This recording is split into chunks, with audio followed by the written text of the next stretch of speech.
Are you looking for better shooting experience? How about a facility where you can shoot all of your firearms in the same day, where you can move and shoot steel, draw from the holster, and practice your rifle work out to 600 yards? Shoot a very challenging sporting clays course or a round of trap or skeet. You can do all that and much more at the Aurora Sportsman's Club.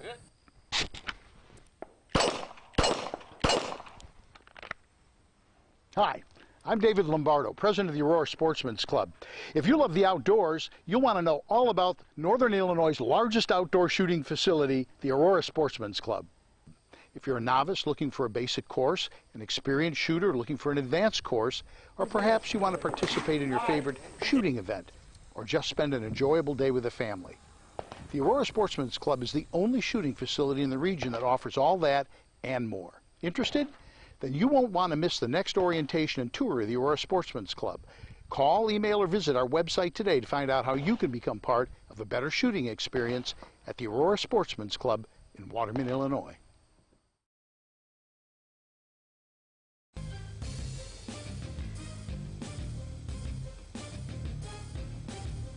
He is the human Molotov cocktail that they can legally throw into the system that stole their lives from them.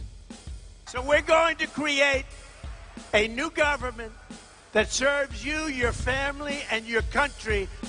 It's time for On Target Radio, Chicagoland's only radio show dedicated to the red meat issues that affect your life, from gun control to freedom of speech. Now, debating, debunking, and discussing today's hot issues, here are your hosts, David Lombardo and Gretchen Fritz.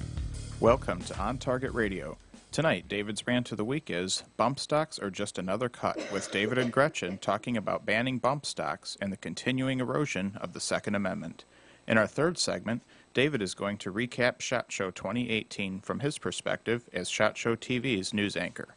And finally, we'll take a look at foreign diplomacy. Is Kim Jong-un softening his position on South Korea? John Kerry tells Palestinians he sure isn't softening his policy on President Trump. All that and more on tonight's On Target Radio. So give us a call at 815-205-1584. That's 815-205-1584. Or go to Facebook, like our page On Target Radio, and ask a question or make a comment there. Today's Rant of the Week and more of David's work can be found at bearingarms.com. And now, from the seething cauldron of personal opinion, it's David's Rant of the Week. I've been saying for a long time that any attempt at trying to disarm John Q. Public would be met with disastrous results. But what if it's really death by 1,000 cuts? 1,000 small cuts that one segment or another of the pro-Second Amendment group figures isn't a really big deal. Case in point, bump stocks. I don't own a bump stock, and to be candid, they really don't interest me. But that's not the point. It is a legal firearm-related accessory that has been targeted by the anti-Second Amendment cabal for no good reason. Oh, sure, they're blaming Stephen Paddock, the Las Vegas murderer who killed 58 people and injured over 850 more. Paddock systematically brought 23 firearms into his hotel room, including some with bump stocks. As a result, about 15 states are considering a ban on bump stocks, and some have already done so. It's one of those turn-them-all-in deals, which makes it an expensive, unfunded mandate. For example, Massachusetts law-abiding citizens have until February 1st to turn over their bump stock or be prosecuted. It's just one more cut. Ironically, the unintended consequences of bump stocks, which previously sold in the $150 to $300 range, are now going for upwards of $1,500 on gunbroker.com. And where is the NRA on all this? Well, the NRA quickly recognized this is one hot potato they do not want to hold. 4 days after the Las Vegas attack, a joint statement was issued by the NRA's Executive Director, Wayne LaPierre, and the NRA's Institute for Legislative Affairs Executive Director, Chris Cox. Referring to bump stocks, the press release said, "The National Rifle Association is calling on the Bureau of Alcohol, Tobacco, Firearms, and Explosives to immediately review whether these devices comply with federal law. The NRA believes that devices designed to allow semi-automatic rifles to function like fully automatic rifles should be subject to additional regulations." Unquote. The liberal media jumped all over it, saying the NRA wants bump stocks outlawed. The Washington Post article lead with the long simmering debate in this country over gun rights took a dramatic turn Thursday when the National Rifle Association unexpectedly joined an effort to restrict a device used to accelerate gunfire in the Las Vegas massacre, unquote. Well, that's not exactly what the NRA said. There's room for debate on exactly what, quote, function like fully automatic rifles, unquote, means. And the NRA didn't say anything about restrictions, but rather regulations, which, to be fair, could be paperwork. The NRA didn't come right out and say they should be banned, but liberals have never let the truth get in the way of a good story. However, that's not the point. The point is the NRA has given ground, and the press has jumped on it like a vulture on roadkill. Let's be honest about the war on the Second Amendment. We're losing. Yeah, I know all the states now have concealed carry, and I know what SCOTUS said about owning a firearm, but in the long run, we are losing ground. Every time a gun control measure comes up, we're told we should be reasonable. We should meet them halfway and compromise. Here's a newsflash. Compromise is just giving up something they don't have the power to take away. If you want to compromise, you have to have skin in the game. I had some social justice warrior tell me we should be reasonable and compromise on the bump stock issue. So I said, okay, let's compromise then. You get to ban bump stocks, and I get to ban abortion. She about had a core meltdown. That has nothing to do with it, she shrieked.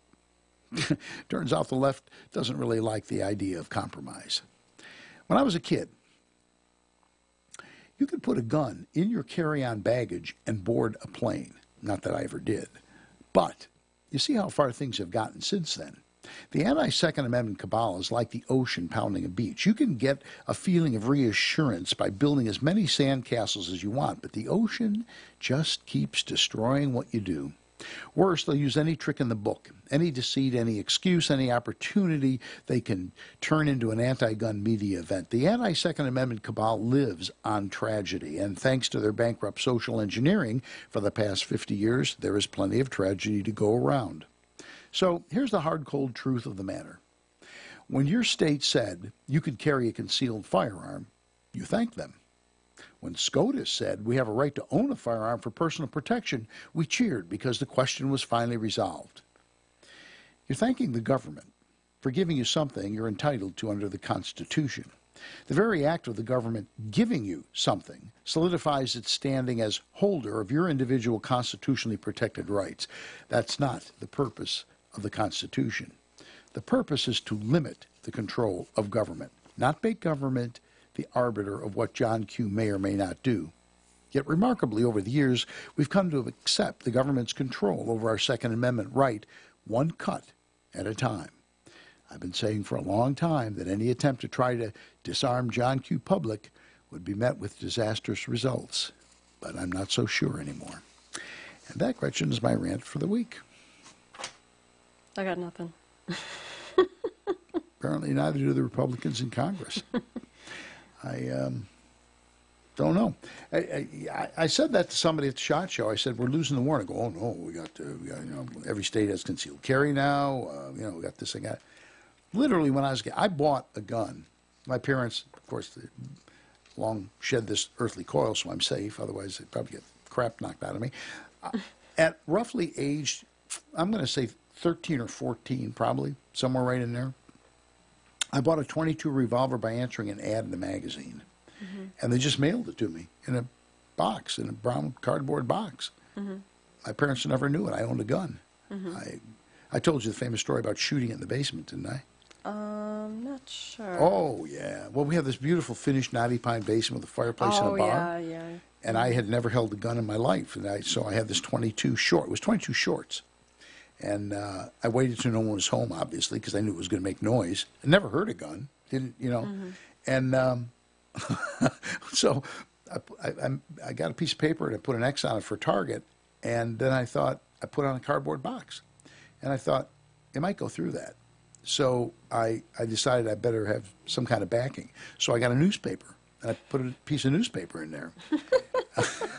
A piece of newspaper. Yeah, exactly. Yeah, this is the truth. And I shot the thing from like I don't know, 10 feet away. And then, of course, it went through that like a hot knife through butter and lodged in the knotty pine wall in the basement, which I was, a kid, 13, 14. All those, nobody ever noticed there was a bullet hole in the wall in the basement. But the point is, we used to go up to Ely, Minnesota in the summer. After my mother died, my dad would take me up and go fishing. I went into a pawn shop, 16 years old. Went into a pawn shop and bought a .32 semi-automatic pistol. I don't know, I had this thing about guns when I was a kid, which, of course, my father didn't know that either. Fortunately, as stupid as I was as a kid, I didn't do anything stupid with a gun, but you could do that. Mm-hmm. I'm not suggesting that we should, kids should be able to buy a gun at, 16 years old. But that's how loose it was. Mm-hmm. That was as close to, there weren't laws that I'm aware of anyway, that you couldn't go here, you couldn't go there with a gun on. If there were, I certainly wasn't aware of it. But that's just to show you how far it's come. Or gone. Yeah, gone. Now, if we get anything, we're like, thank you, oh, thank you, we got this, we got that. It's crap. Larry says, unless you totally give in to the liberals' demands, you're being unreasonable. That's it. Larry, you got that right on the head. When I told that girl... Woman. No, she was pretty young. She was a girl. Well, Under 18? You're talking to females under the age of 18 on Facebook. Are we ready for a break yet? Well, she just...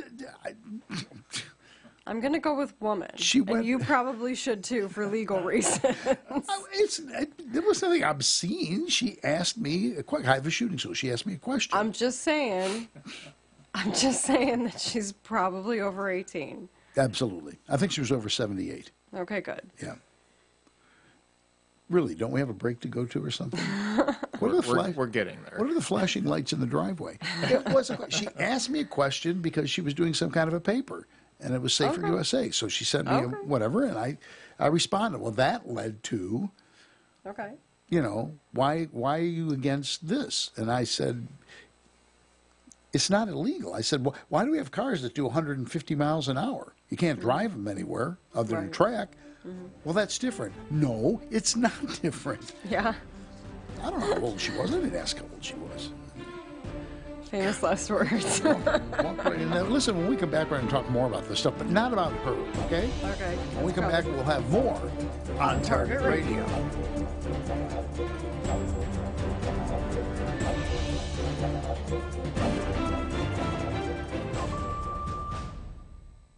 Safer USA, Chicago's most trusted name in firearm training, is offering beginners classes, tactical pistol and rifle, long-range rifle to 600 yards, and the most comprehensive Illinois concealed carry program available. The On Target Radio co-hosts David Lombardo and Gretchen Fritz will prepare you to carry a firearm for personal protection, including firearm, holster, and ammunition selection. A comprehensive law review designed to keep you out of trouble and even how to deal with home invasions. Firearm, ammunition, holster, class notebook, and lunch are provided. Safer USA and the Aurora Sportsman's Club invite you to participate in this one-of-a-kind Illinois concealed carry program that also qualifies you for Florida, Utah, and Arizona non-resident permits. Find out what over 6,000 students already know at saferusa.com. Or call 815-741-3474. That's 815-741-3474. Safer USA. Choosing to own a firearm is your business. Teaching you to own it responsibly is ours. Do you dread writing? Is it challenging to find just the right words to get your point across? Do you put off developing marketing materials because you just don't know where to start? You get one chance to make a first impression, and my editor, Creative Business Services, can help make it a strong, positive one. Hi, this is Gretchen Fritz, co-host of On Target Radio, and I'd like to tell you about My Editor, a business I started to help you overcome those concerns. What you're experiencing is very common. My Editor has helped business owners, candidates for political office, and even authors and public speakers. At My Editor Creative Business Services, we can simply edit your existing work or help you develop an entire writing plan of action from initial project design through final copy. We are easy to work with and will help you get your point across in the most effective manner. If words escape you, send me an email at myeditor@mail.com. Use my editor, Creative Business Services, and go to print with confidence. That's my editor at mail.com or find us on Facebook.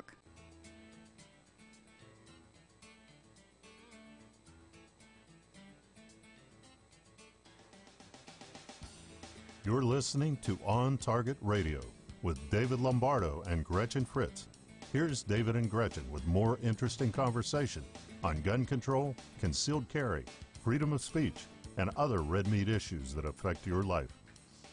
So the problem I have is it's atypical for the NRA to give ground. Mm-hmm. And you see what happened as a result of it. I mean, now, I don't know what's going on in the back rooms, what kind of deals they may have cut, or, you know what I'm saying? I've been around this, and you've been around this long enough to know that not everything you see on the surface is exactly... That's not all that's going on. It's not all that's generally, going on. Generally there's more. Yeah, so I'm not criticizing them because they're not stupid, and they're playing a game, and, you know, I don't know what it is. So I get that. Well, you know, when they... So I was under the impression that initially they said, yeah, okay, you know, if Congress... Well, they passed the buck to ATF. Right, exactly. Yeah, but that's what I was going to say, is initially I thought they said, if Congress wants to pass a bill, you know, we would look at it and make a decision of, you know, our position on that. You know, initially they kind of said, yeah, we wouldn't mind giving up bump stocks. And then they kind of went back a little bit, and they and by recommending that ATF take another look at it, you're basically saying, I mean, it's an extra congressional, it's a non-congressional way to go about something, and so it's not law. I mean, if ATF, because what the bump stocks have right now is a letter from ATF. That's right. And that's basically what ATF does. They give guidance via these letters about various gun parts. About the interpretation of the law. Right, exactly. They're, you know, the way that they intend to handle various gun parts from a legal standpoint. But it's not law. It's not like Congress passed a law and now that's the federal law of the land. And so it's really quite outside of the law, in my opinion. And so to me, for NRA to say, yeah, maybe ATF should take another look at it, to me, I thought that was brilliant. I mean, it's completely outside of the law. I agree. I mean, I said that when this first came up, but I don't know every regulation that ATF has, but the regulation that I've seen, ATF can control parts of the action. Mm-hmm. Serial number part, for instance, okay? They don't have, there's nothing in the laws that I've read that say anything about the stock. Mm-mm. There's no moving part on the stock. Right, it's not a functional part. Right, which is what the letter's based on. What the letter's not saying, yes, it's good, or no, it's not. The letter's simply saying, we don't have jurisdiction over this. Right. This doesn't come under our aegis. Well, yeah, and my understanding is the letter says, well, it's legal because it's not illegal. Part of the action. Right, right, exactly. So I said that same thing, that I thought it was pretty smart on the part of the NRA because they passed the buck to somebody who probably couldn't do anything about it, which made sense. But now the way they're sounding is they've interpreted something that they may be able to do it. I don't know.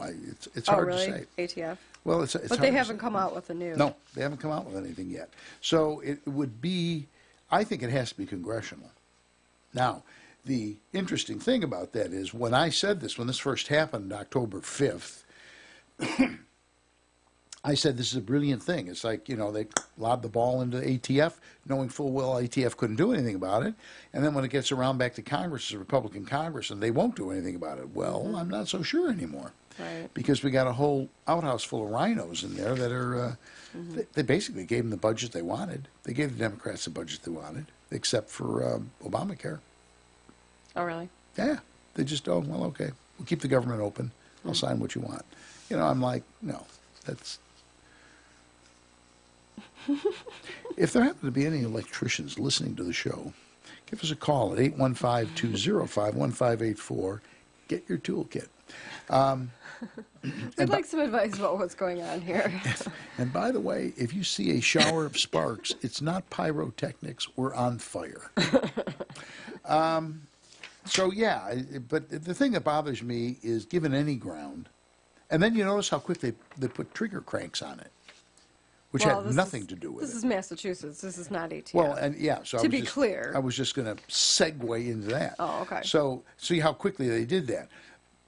First of all, virtually no one in the entire country had ever heard of bump stocks before October 1st. Nope. Okay?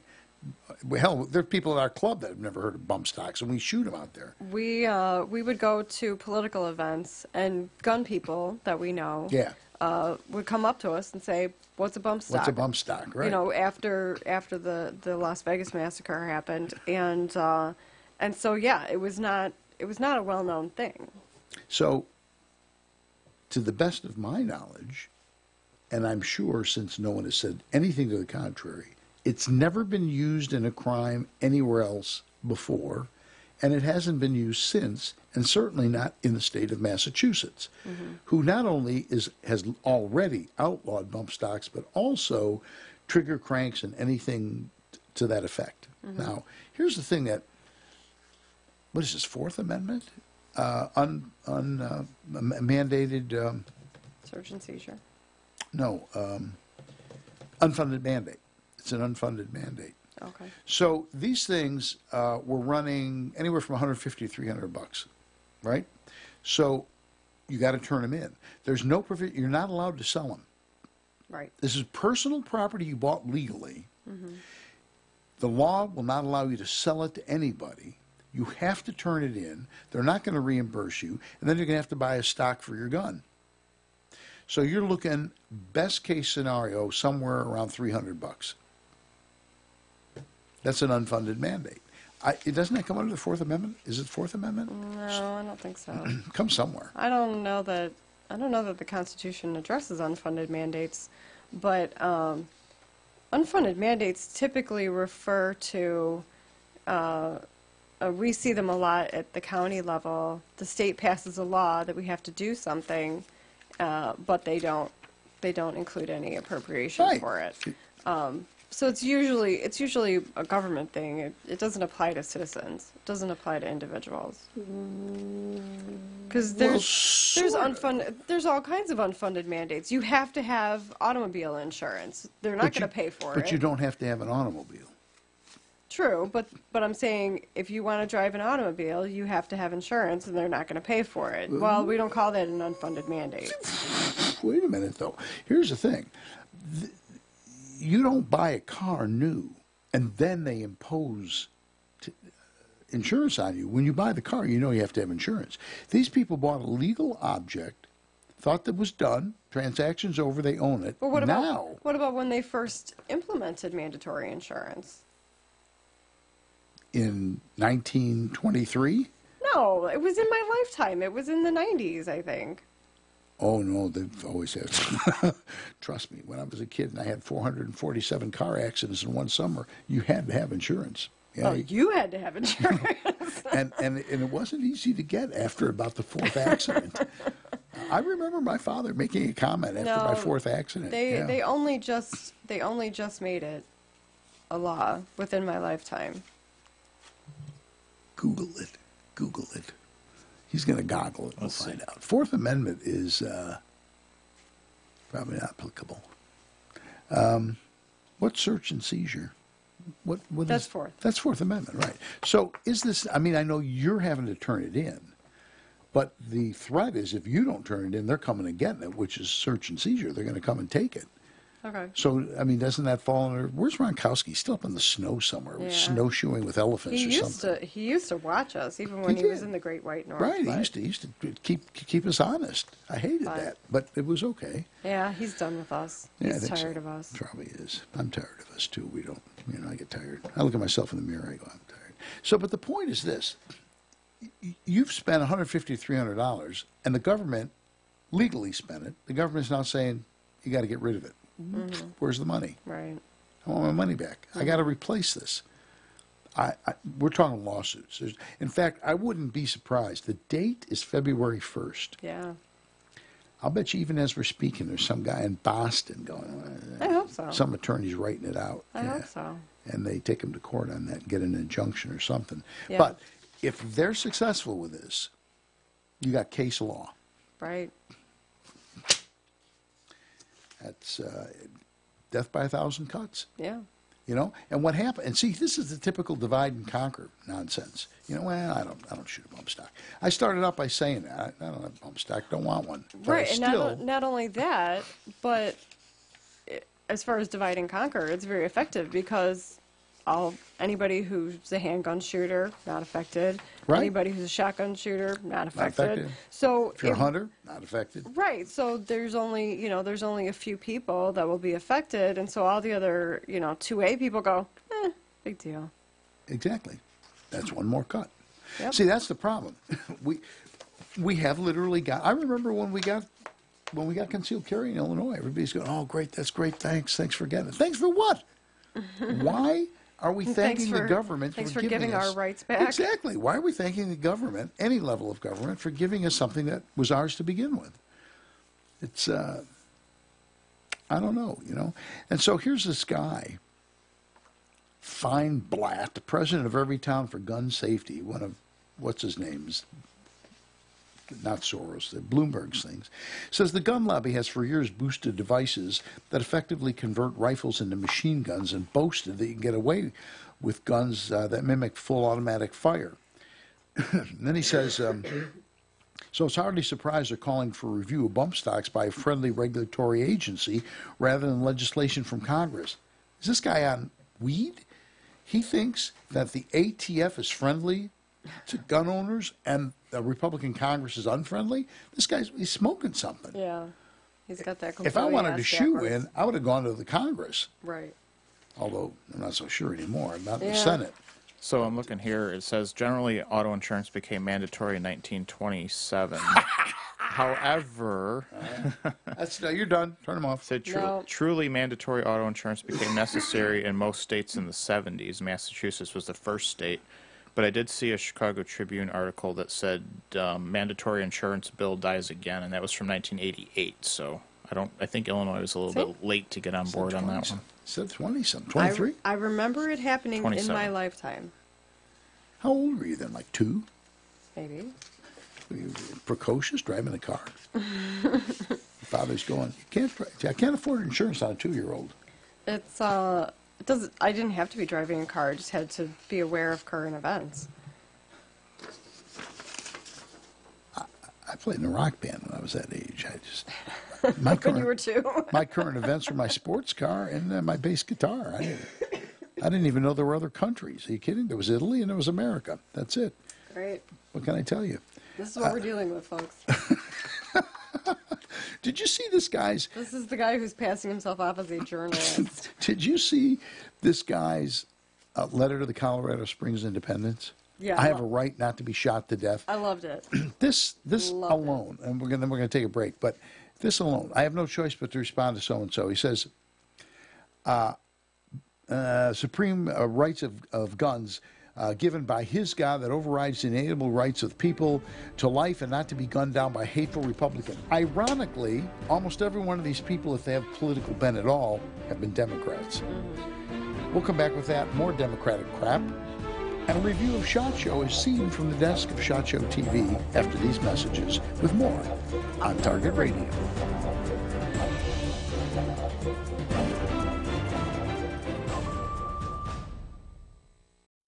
Hi, I'm David Lombardo, co-host of On Target Radio, and I'd like to offer you a partnership opportunity. For over 4 years, On Target Radio covered the red meat issues that affect your life, from gun control to freedom of speech on AM 560 The Answer. But a 1-minute commercial was $200, making it tough to find enough sponsors. So last November, we left AM 560 and began podcasting.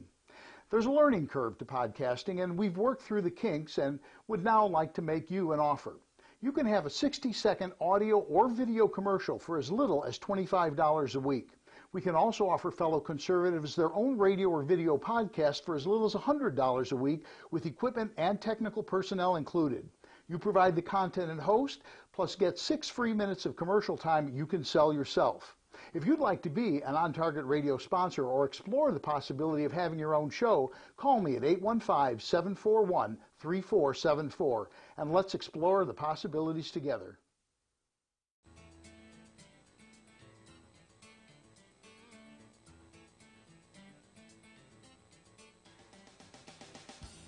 You're listening to On Target Radio with David Lombardo and Gretchen Fritz.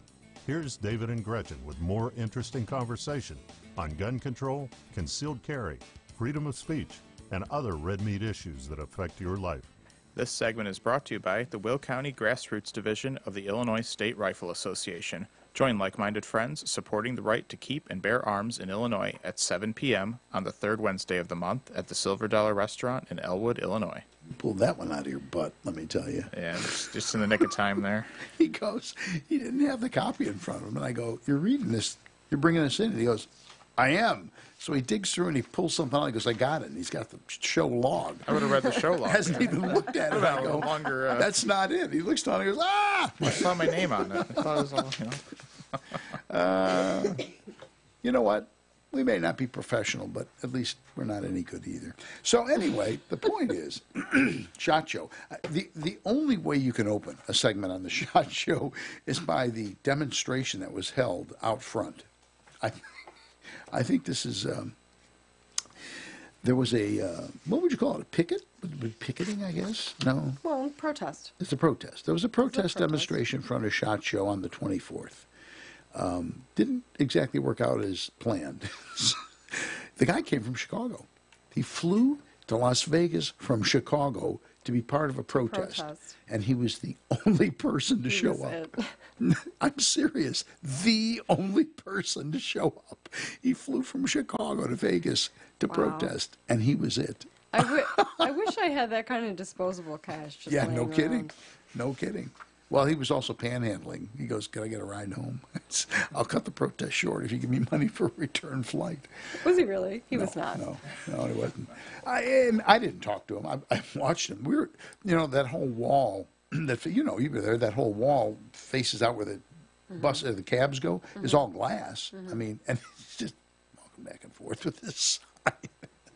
I'm like, it was fun. We're standing there going, we're like licking the glass.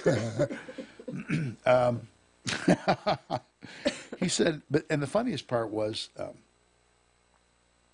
our Hawkins, who was with Breitbart, interviewed him, which I thought that was funny all by itself. That is pretty funny. Yeah, and he goes out and talks to him, and he says to the guy,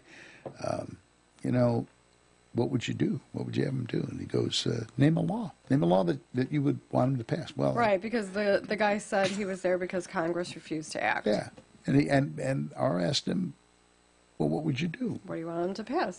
Name a law. Didn't really know. This is 15 minutes of fame, okay? He's the only person. I mean, he's it. Yeah. If there's going to be an interview with the mob, he's the mob, okay? Right. And he has nothing. Right. He has no idea why he's out there. He goes, well, it's, there's more than one law to be required.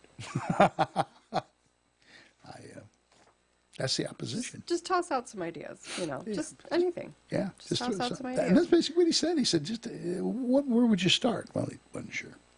But it says he asked us to consider Europe. Consider Europe.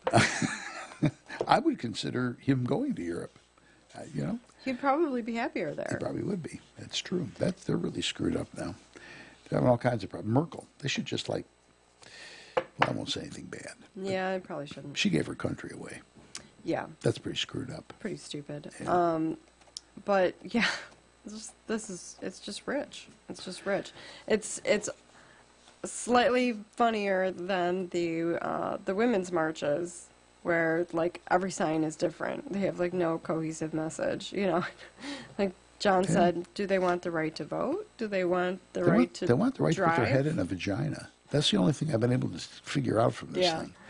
I have notes on the marches on the floor. They keep they keep saying they want equal pay, but it's pretty much been debunked. Well, yeah, today the whole equal pay thing has been debunked. And the glass ceiling? Well, let's see. We've had a Secretary of State ×2, including one black one. Right. We've had UN ambassador. We've had a lot of women. Mm-hmm. We had one crook running for office. That doesn't do a lot for your cause. No. Not really. Interviewed some interesting people, though. I got to interview Steve Sinetti, who's president and CEO of NSSF, and I asked Sinetti about the clubhouse thing at Aurora, and he goes, that's a great idea. Great. He hooked me up with a guy at National Shooting Sports Foundation who deals with that kind of stuff. We're going to talk with him. But Sinetti's an interesting guy, really interesting guy. And we, Gretchen, you and I have been invited by Ashley Levinsky. She is the curator of the Cody Firearm Museum, which is under renovation now. Now, what's interesting is I interviewed her last year too. I don't know how old she is, but she's not very old. Mm-hmm. She's just kind of a young, very attractive blonde lady who kind of got in backdoor into the history thing and got hooked on firearm history. And went out there looking to see if she could get a job at the museum, and they made her the director. And she just loves it. But she said, "Oh yeah, come on out. I'll give you a private tour." So that would be interesting to do. Although where is that? Cody, Wyoming. Oh, Wyoming. Yeah, okay. By car that's 6 years. Yeah. Yeah, it is. It's a nice ride, particularly through the Badlands where vultures follow you everywhere you go. They just go, he's going to run out of gas, keep following him. It's going to happen. Yeah, exactly. Interesting thing, this sounds funny, but it's actually interesting. There is a group that is trying to get recreational shooting on military installations. Now you'd say, that seems to be pretty obvious, but it's not. Guns are bad. And apparently privately owned firearms in the military are not looked upon with favor. No. So they've been working on that because the truth is most military people, men and women, can't hit the broadside of a barn like most cops. We're not talking about the spec ops guys now. We're just talking about your rank and file clerks and stuff like that. So they've got a program going to do that, and that was kind of interesting. One of the most interesting guys I talked to was a guy named John Anoni, and he has a thing called Camp Compass Academy. And he's a very nice guy, and he's got a great sense of humor. And he says, look, his concern are inner city kids, right? And he says, I can go anywhere I want. I'm half Italian, I'm half black, I look like a Puerto Rican. He says, and I talk like I'm in the hood. And he's this really cool guy. But they're having really good luck. What they do is they're taking kids and plugging them into stuff, taking them to museums. They set up whole programs for them starting at age 6, which is about when you need to start them. Because when you wait until they're in their teens, it's a lost cause. So this has, John, we got along really, really well. I liked him a lot. And we may look at this with the ISRA because this is a question that we're having now about, more and more black women, inner city women are buying guns now. After 50-some years of, the Great Society, they're no better. In fact, there's probably a case to be made that they're worse off today than they were 50 years ago. So that's coming up. I told you about the Realtree Outdoors, didn't I? The Realtree. Oh, yeah. The son of the owner, Tyler Jordan, and I guess his marketing manager, something, I interviewed him. They got this new camouflage, and this stuff is freaky. I mean, it's freaky. So it's... they call it Edge. It's Realtree Edge. And they got a video, and it's an outdoor scene. And one of them is you're looking at a rock face, sort of a rock wall, right? And he said, look at the rock wall. So I'm staring at the rock wall, and all of a sudden there's a guy there with a bow. I mean, it's like, where the hell did he come from? And then they had another one that was in a tree.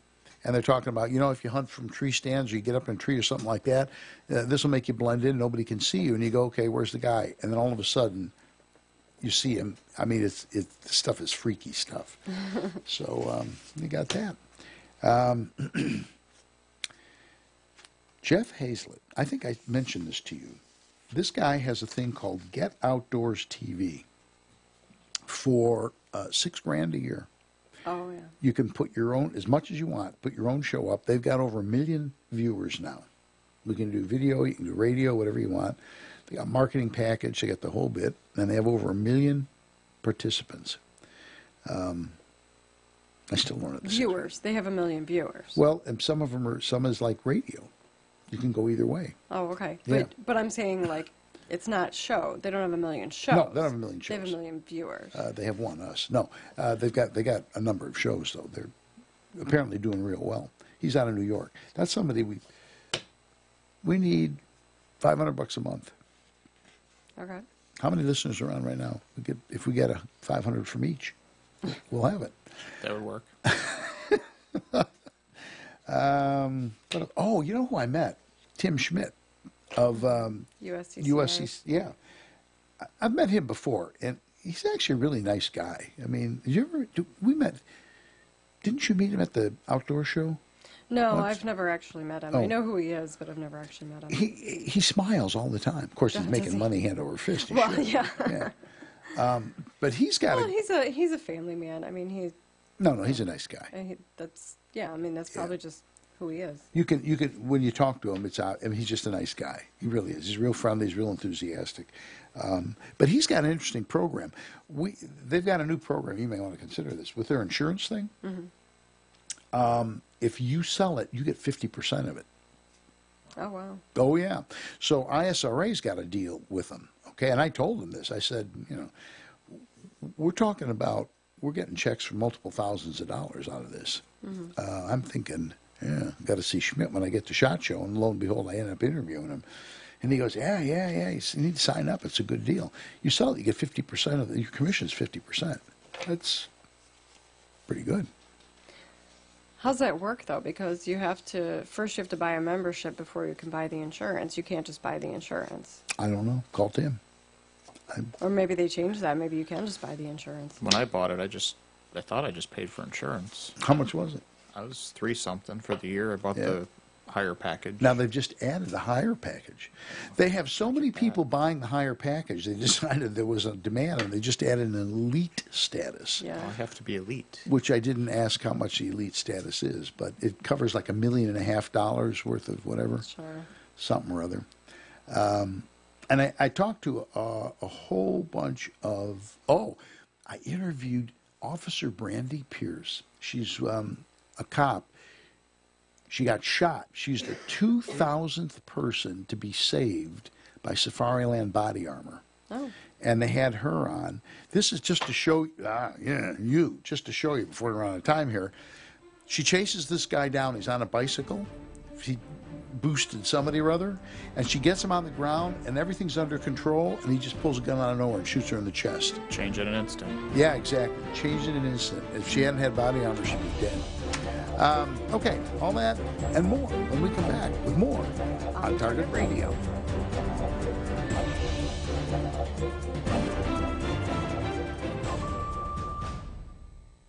Safer USA, Chicago's most trusted name in firearm training, is offering beginners classes, tactical pistol and rifle, long-range rifle to 600 yards, and the most comprehensive Illinois concealed carry program available. The On Target Radio co-hosts David Lombardo and Gretchen Fritz will prepare you to carry a firearm for personal protection, including firearm, holster, and ammunition selection. A comprehensive law review designed to keep you out of trouble and even how to deal with home invasions. Firearm, ammunition, holster, class notebook, and lunch are provided.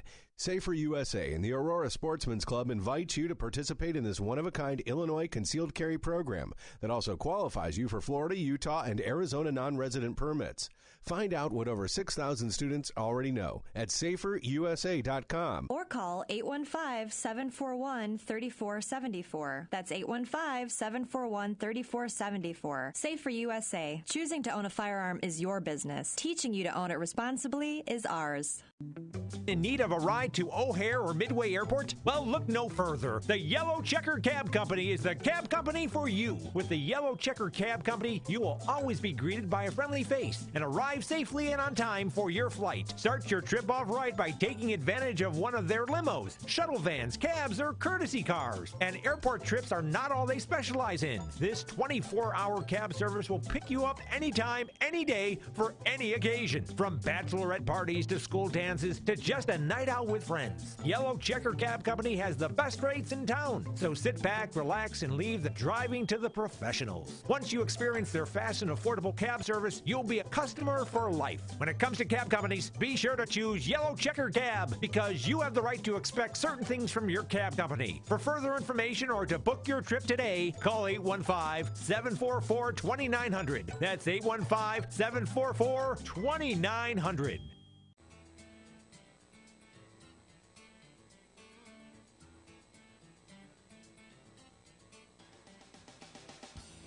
You're listening to On Target Radio with David Lombardo and Gretchen Fritz. Here's David and Gretchen with more interesting conversation on gun control, concealed carry, freedom of speech, and other red meat issues that affect your life.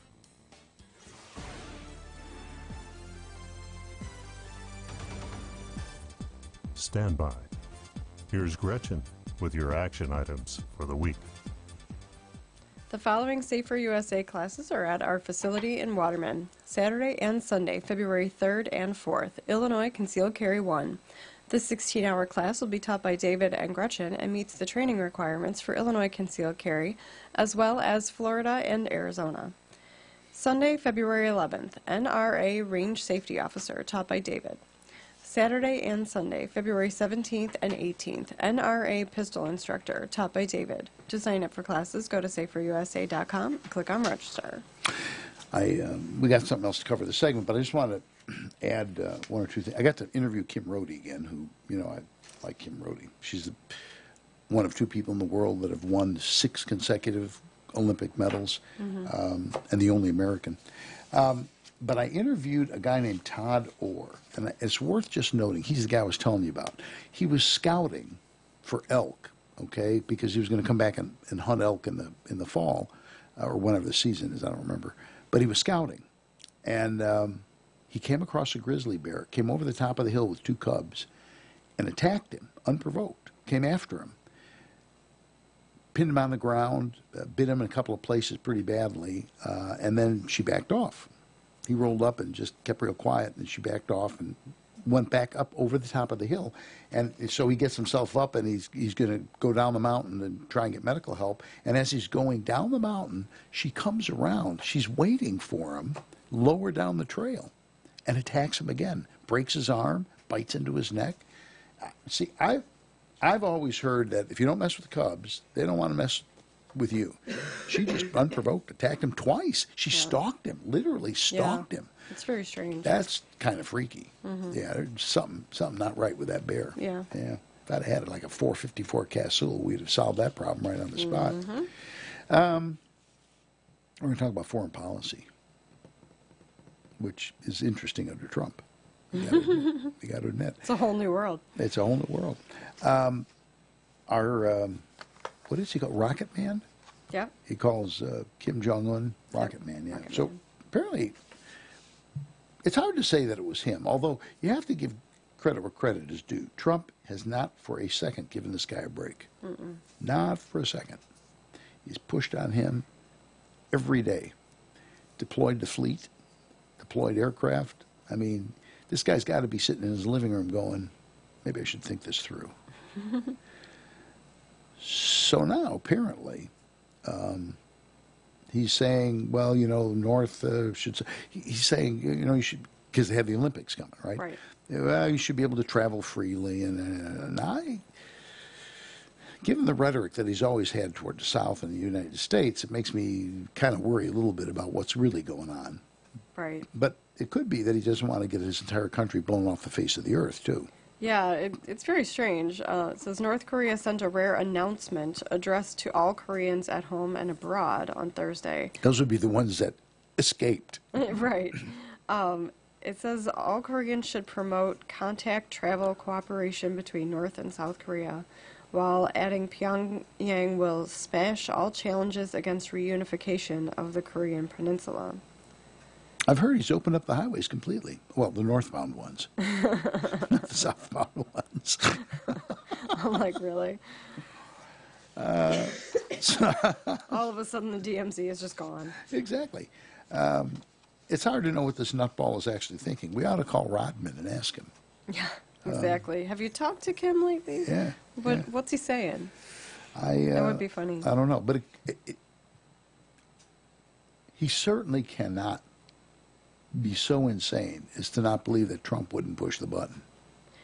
No, the funny thing is, I think I've told you before about, I've had a couple of encounters, happen to be women, but I think it could be anybody, with people who are constantly giving me grief, bosses or various other people. Yeah. And sometimes when you finally stand up to them, you become their new best friend. Yeah. I mean, there are people, they're bullies. There are personalities that want you to stand up to them.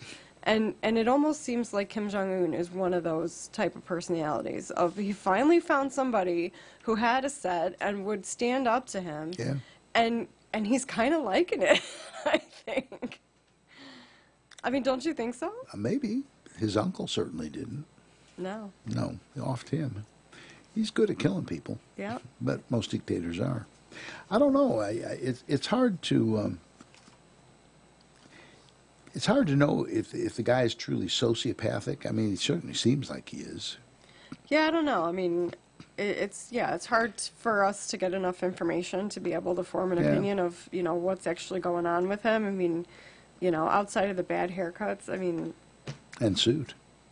Yeah, I mean. But apparently he leads a lavish lifestyle, which makes total sense since his entire population is starving to death. Right, he's a dictator. That's what they do. That's what they do for a living. Yeah. I always get the biggest kick, and at the same time it sends chills up my spine. If you ever see pictures of him with all the generals surrounding him, where they're fawning over him, and they all have little notebooks. Oh, do they? Oh, yeah. Just watch. Have you ever noticed that?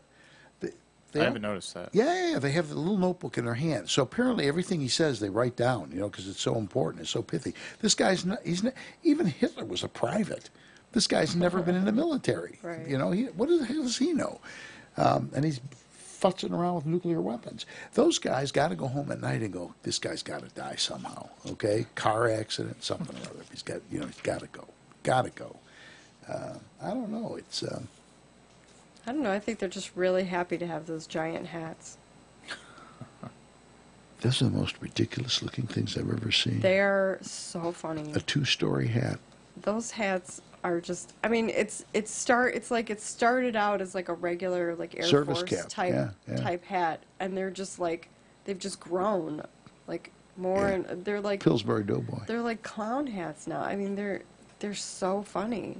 I would be uncomfortable wearing one. Every time I see, like you're saying, every time you see them, set off another rocket or whatever, or have another assembly, I see those hats. It's I don't know how they could take themselves seriously. Because they'll be beheaded if not. Well, he doesn't behead him; he shoots him. Well, he poisoned his cousin or whatever that one guy was. That's true, he did. Yeah, but he was not in North Korea where he could easily shoot him. Right. They poisoned him. He was in the hospital, as I recall, wasn't he? No, he was in an airport. Oh, that's right. That's right. He was Yeah, traveling somewhere. Yeah, he was in the airport. Yeah, it's good to have family. Yeah. Be close together and that sort of thing. I thought my family was bad. Yeah. At least they don't try to kill me. This is like North Korea is like the Soviet Union at its height, which was pretty much at its low point. And somebody told me, you may have seen the story about Reagan used to tell about back in the only people in the Soviet Union who had cars were the Politburo, the important people. Okay. The general population couldn't afford a car. Okay. But there was like a 6-year waiting period. So what you literally had to do, you had to be very important, and you would go in and you would put your money down on the car, and they'd say, come back in 6 years and pick it up. So a guy goes in and he buys a car, and they say, okay, come back in 6 years and pick it up. The guy goes, morning or afternoon? And the salesman goes, what difference can it make? It's 6 years from now. He goes, well, the plumber's coming in the morning. So this is like North Korea. Is that they got nothing. I've seen pictures that somebody snuck out, and there's a lot of like phony stuff that photographer, that news people, when they take them on a tour, they take them to places where they purposely have things that look normal. Sure. And they're facades. They're not actually true. Sure. And then some of the pictures have been places where they don't let you go and take pictures. Somebody probably got shot over this, and it's a cesspool. It's just it's crap. Yeah. And he blames the U.S. Right. Yeah, they've been blaming us for decades. It's the U.S. and South Korea, and there's nothing people would rather have than the country united. But he's a psychotic. What are you going to do? Then the other one that's interesting is John Kerry. Now, tell me why this isn't treasonous. Did you read this? I did. Why is that not treason? I Is heard that not about it. sedition? Well, maybe not, because he's not trying to overthrow. Well, but the implication is he is trying to overthrow the government. Yeah, I don't know. It's unclear to me. I mean, I don't even know. Like, why is he even talking to these people? Isn't he? He doesn't have a position. He's Because retired. He's John Kerry. I mean, essentially, he's retired. He's talking. Well, this took place in Washington.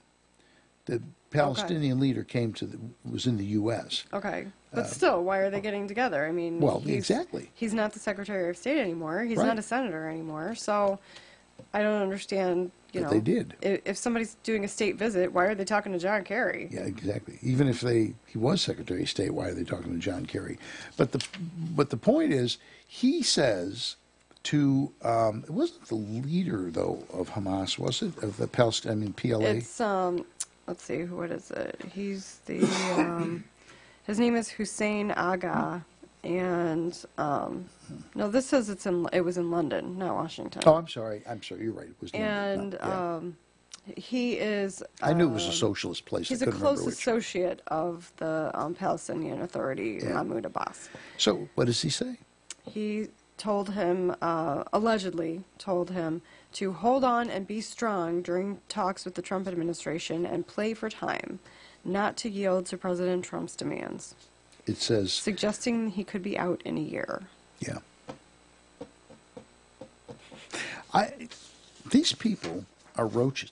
Name any president in history that stayed in Washington after they were out of office and started a grassroots organization to overthrow the government. Yeah. How is this not sedition? Yeah, that really sucks. That part really It sucks. shows you how low class the man actually is. Right. Now, if somebody would have done that to him, and although we were all saying we initially he was making a lot of comments to news media, and he's been pretty quiet the last 9 months or so. He's been pretty funded stuff. Quiet, but yeah, I'm sure he's still doing pulling stuff. the strings. Right, I'm sure he's doing stuff behind the scenes, but at least he's not talking to the media. Well, that's true. He's not giving statements That's a anymore. step in the right direction. I just, look, I get if he's, people interview him and he goes, I hate Trump, you should take him out of office, you should do whatever. Okay, that's fine. He has a right to his opinion. I don't have a problem with that. But the point is, he's openly trying to overthrow the government. Mm-hmm. And he's funding people, him and Soros and Bloomberg, mostly Soros. Bloomberg's more about... He's more guns. Yeah, he's more about the gun thing than he is. Soros is about literally overthrowing the country. And Bloomberg's he's real big into all sorts of nanny state type stuff. Yeah. Like, you can't have soda, too much, right? pop, Can't have big yeah. sodas and candy and things like that. Yeah. And then gun control. Yeah, Soros is more like you can't have a normal life. He's right. Soros is more about taking down nations and things like that. Yeah. Destroying third world countries. But I just cannot understand how Obama and Hillary Clinton, you heard about this document that links them together to overthrow the government? No, I haven't heard that. Really? Yeah. Oh, is this the memo that they're trying to... They had a 12-year plan. The FISA memo or whatever. They had a 12-year plan. He was 4 8 years. She was going to be 4 years, and then they literally were going to do away with the Second Amendment. It was all laid out. Oh, wow. Oh, yeah. Yeah, I've just been seeing headlines about the memo, and it never says... We'll have to get a hold of that and do that next week. Never says what they're actually... How that's not illegal? On the other hand, we don't know, but that Trump and whoever is sitting in the Oval Office right now writing up the paperwork. You know, well, I mean, the fact of the matter is, if you're in power, I mean, he who holds the keys to the kingdom, That's I mean, true. you basically get to do what you want for that term of office. Anyway, we'd like to thank you for taking the time to listen tonight, and we'd appreciate it if you'd send us $500 a month. We'd also like to thank our engineer, Eric Allen, and our sponsors, the Will County chapter of the ISRA, Yellow Checker of Joliet, my editor, Creative Business Services, the Aurora Sportsman's Club, and Safer USA. See, Eric, I pulled my right script out to read. And finally, we hope that you'll listen next week when we'll be covering more Red Meat